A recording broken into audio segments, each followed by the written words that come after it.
Hey good people, and welcome back to the channel. In a few moments, I'll be sharing my thoughts on Season 9, Episode 1 of Naked and Afraid Frozen. And over the course of this video, it'll be my plan to share with you my episode breakdown, my takeaways from what happened on the episode and the dynamics for each group, and I'll also give an overall rating for this episode. But before we get into the review, if you're new to the channel, if you enjoy Naked and Afraid content and you want to support my platform, then feel free to hit that subscribe button. I'm less than 60 subs away from 1,000, and I value all kinds of support that comes my way. So without any further delay, let's jump right into the review. So here's the episode breakdown. This episode has a runtime of a little over 2 hours long, and it takes place in the wonderful state of Montana. We as the audience get a chance to see 4 teams with 3 cast members each work together to survive over the course of the first 5 days. Now I know that some of you who haven't seen the show yet are asking yourself, what's the difference between the normal Naked and Afraid and Naked and Afraid Frozen? And my answer to that is to imagine a regular season of Naked and Afraid XL and add the freezing temperatures, as well as chilly wind gusts, potential frostbite, and threats of bears, wolves, and mountain lions to the mix. Now of course the show won't allow the cast members to be mauled by wild animals, but the dangers to each cast member's health and well-being are definitely real. And I know some of you are asking, how can these people survive while naked and in freezing temperatures? Well, all the cast members are briefly naked. That is until they reach their pre-built shelter. Then they're given pelts so they can fashion into anything they want, and these pelts are necessary to go hunting, gather drinkable water, and most importantly, to survive. So this in a nutshell is what you can expect on the first episode of Naked and Afraid Frozen. And if I'm being honest with all of you, then I gotta say that you couldn't pay me enough to do this challenge for 5 minutes, let alone 14 days. But next up I want to share my thoughts on the cast members, their respective teams, and how I feel they will do for the overall challenge. The first team that I want to talk about is a team that I believe has the best chance of all its members completing the 60-day challenge. The team members are Jake, Sarah, and Waz. Each of them brings a great deal of experience to the team, and the show gave them a combined FSR of 64%, which is the second highest out of the 4 groups. What I liked most about this group was Jake's ability to think on the fly and overcome challenges that the group faced. In this episode, we get to see Jake building a rock wall near the group's fire so that the heat could be directed towards them when they sleep. And we also get to see Jake building a dam in a nearby stream so that they could easily fish for food.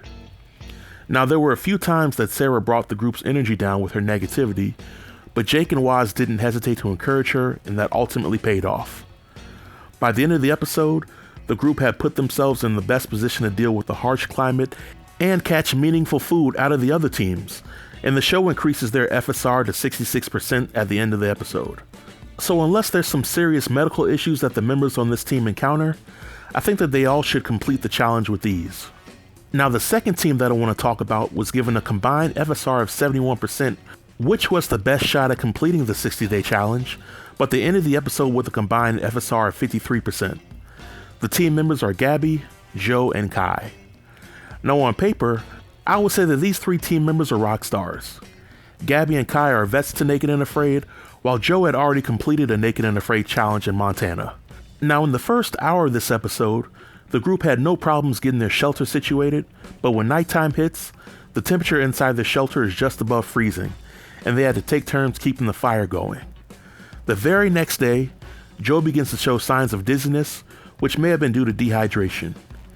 I didn't realize the gravity of Joe's situation until I saw him try to hunt for a rabbit with a machete. I'm watching the scene and I'm thinking to myself, dude, you're nearly naked, you're freezing, you have very little energy, and you think you're going to chase down a rabbit with a machete?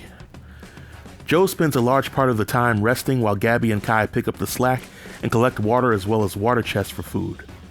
I think going forward, Gabby and Kai stand a good chance of making it to the end of the challenge because they work well together as a team and they're focused on the mission at hand.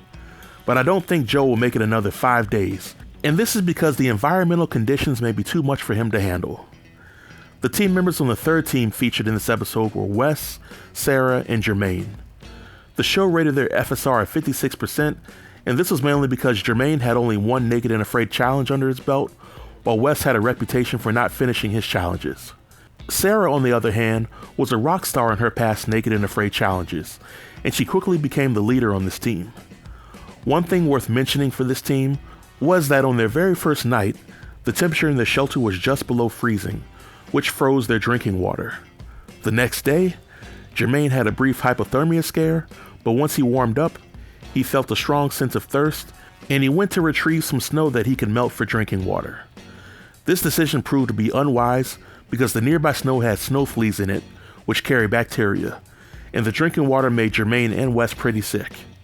Thankfully, Sarah came in clutch and got water from an alternative source, and she made pelt clothes for the entire team. By the end of the episode, their FSR rose to 67%, and I think under Sarah's leadership, the other team members should be able to rough it out for the remainder of the challenge. But I do wonder if Wes is mentally tough enough to make it. And the last team that was featured on this episode was made up of Naked and Afraid vets Jeremy, Trish, and Rod. They began the challenge with an FSR of 47%, which was the lowest of the 4 teams, and it doesn't take long to figure out why. From the very start of their scenes, Jeremy had problems with his feet, and Rod was having back issues. Trish had to pretty much step up and be the leader of the group, which I have to admit is a pretty big task, because Jeremy and Rod are the experienced hunters out of the group.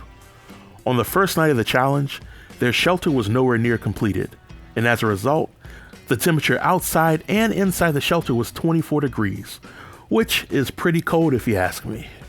In addition to that, Rod's back issues only got worse as the days passed on, and while I commend his teammates for trying to talk him into staying, Rod made the decision to tap out, and I respect Rod for that.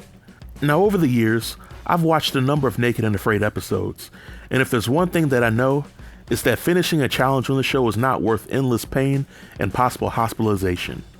Furthermore, if I were Rod, I would feel some type of way of having my other teammates take care of me while we were on the hardest challenge in the show's history. There's absolutely no way that I would want to be a burden on my team and be the cause of them having to tap out as well. But shortly after Rod taps out, Jeremy nearly passes out due to the lack of food. He gets checked out by the medic and opts to remain in the challenge. So with Rod bowing out, we have Trish and Jeremy, and the way things are going, I don't have much faith that Jeremy will hang on for another 5 episodes. I think Trish has the skills to make it to the end, but with the team's combined FSR score dropping down to 29% by the end of the episode, my faith in this team is slowly fading. But overall, on a scale of 1 to 10, I would give this first episode of Naked and Afraid Frozen a solid 7. If you're a fan of Naked and Afraid, then I truly believe that this new show definitely amps up the difficulty level, and it will keep viewers in suspense as to who may tap out, as well as how these cast members manage to overcome whatever obstacles are in their way.